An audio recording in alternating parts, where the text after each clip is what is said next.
A'udzubillahi minasyaitonir rajim.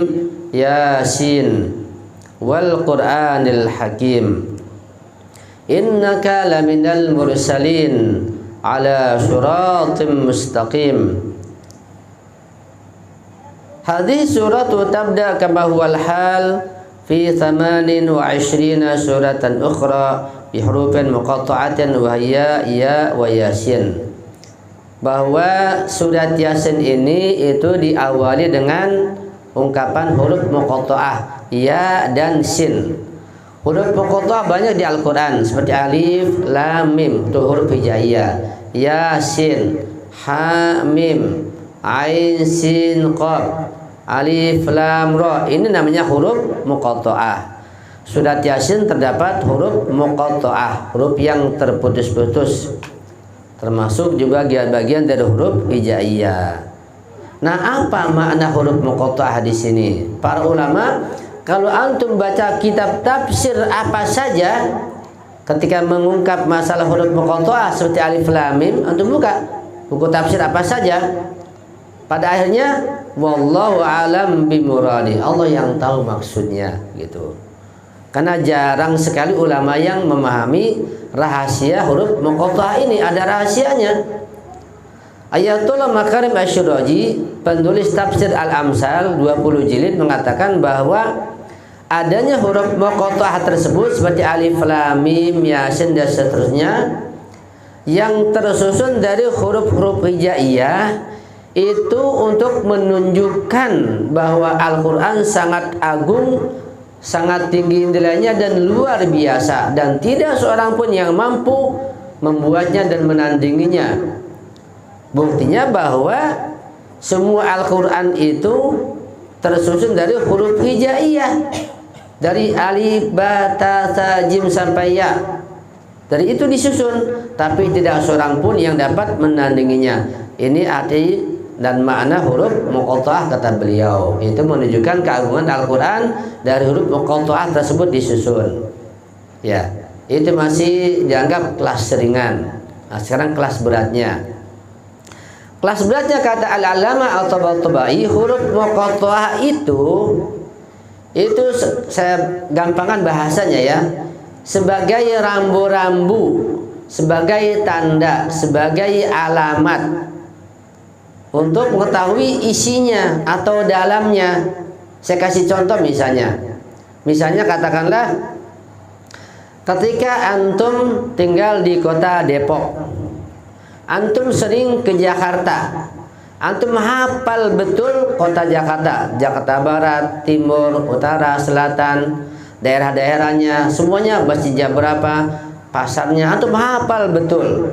Banyak teman di sana, antum mudah-mudahan ke sana.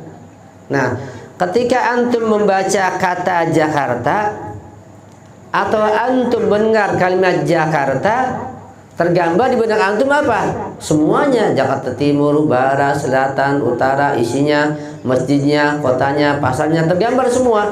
Karena antum hafal betul ketika disebut Jakarta. Jakarta satu kata sebagai gerbang bagi antum yang sudah tahu untuk memahami Jakarta dan isinya. Paham ya? Contoh yang kedua, misalnya antum punya istri, katakanlah antum punya istri, antum cinta sekali sama istri antum, terukir di hati antum, antum kenal betul dia, kenal di mana belajarnya, bagaimana akhlaknya, keturunannya, tingkah lakunya, kebaikannya sama antum, antum kenal betul, antum cinta betul. Ya, ketika disebut nama istri antum, walaupun nama orang lain tapi namanya sama, disebut saja, antum terbayang semuanya, kebaikannya, akhlaknya, semua terbayang.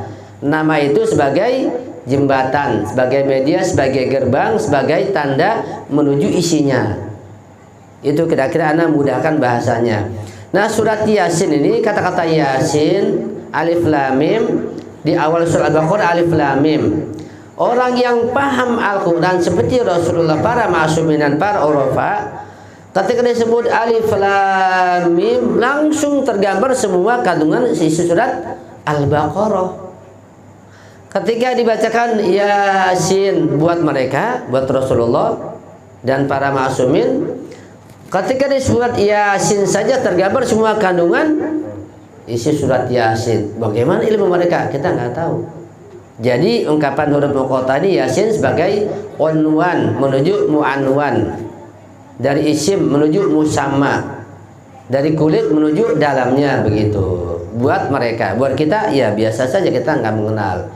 Itu makna huruf muqatta'ah, pandangan dua ulama yang mendalam ilmunya yang bisa saya pahami.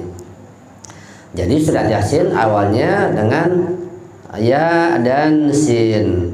Kata beliau sudah dijelaskan dalam pembahasan surat Al-Baqarah dan Ali Imran mengenai huruf muqatta'ah, juga di surat Al-A'raf, pembahasan yang panjang lebar ya. Kemudian juga mengenai surat Yasin dia katakan di sini ada dua pendapat ulama. Pertama, Yasin itu nama surat ya, tidak mengandung apa-apa. Pendapat kedua mengatakan Yasin ya-nya ya nida ya untuk memanggil, artinya ya itu wahai. Misalnya ya Muhammad, wahai Muhammad, ya fulan, wahai fulan. Yasin ya-nya ya ini untuk memanggil, itu wahai. Sinnya ada mengatakan manusia, wahai manusia, begitu. Sinnya maknanya manusia, satu pendapat. Pendapat kedua mengatakan sinnya itu nama Nabi Muhammad. Ada dua tiga pendapat. Jadi Yasin artinya ya Muhammad, wahai Muhammad. Pendapat yang lebih dalam lagi. Jadi sin kode juga buat nama Nabi Muhammad. Jadi yang dipanggil di sini siapa? Nama Nabi Muhammad.